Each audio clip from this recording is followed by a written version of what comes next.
624, welcome back. We want to continue our conversation now with Joseph Kopser, Democratic candidate for the 21st congressional seat. Do you support legalizing marijuana? Yes. And the reason why is straightforward. The economy is already there.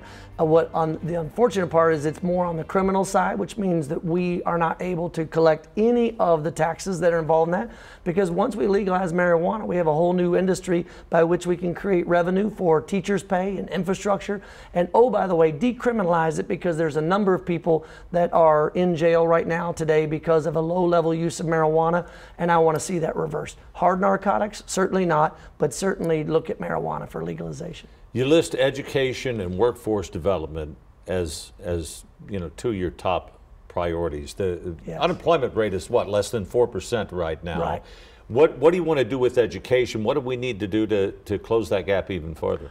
Well, it's from my own firsthand experience as a businessman here in Texas, creating a company, trying to hire skilled and talented labor. We often had to go out of the state of Texas to be able to do this. But this is a problem nationwide in that we don't have enough people, especially between the ages of 18 and 40 years of age, that are trained and ready for the economy of the 21st century.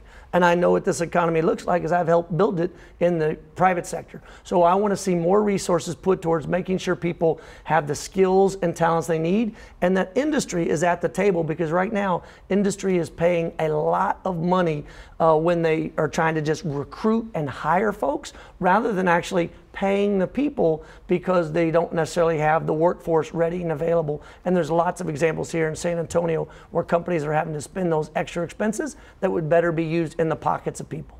Mr. Kopser, we'd also asked our viewers to share some of their thoughts with us, and they have some questions for you. Duncan Weld wants to know what your views are on the Affordable Care Act. Would you help repeal and replace it? He says his premiums through Obamacare are up over 400%. They are going up because the Republican Party has spent the last several years trying to chip away at what's been built through the Affordable Care Act. But the good news is last year his premiums did go up, because the industry thought that with the Republicans in control, they were going to do away with an uncertain market. But luckily it did stick around. John McCain, before he passed away, preserved the Affordable Care Act. And so Duncan's costs are going to go down this year, as well as millions of other Americans. And today is the first day enrollment, and please make sure your viewers know to enroll for those that don't have care. But you're a supporter of universal health care system, correct? Call it universal health care for all. I think that the greatest nation in the world should be doing a much better job of looking out for folks.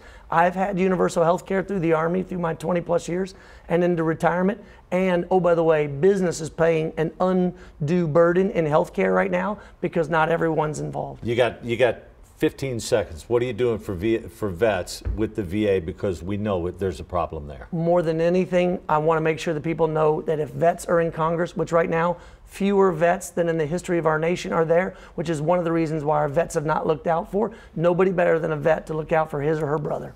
All right, Joseph Kopser. And sister. Appreciate you coming in this morning. Thank you very much. Appreciate it. We're going to be right back. Stay with us.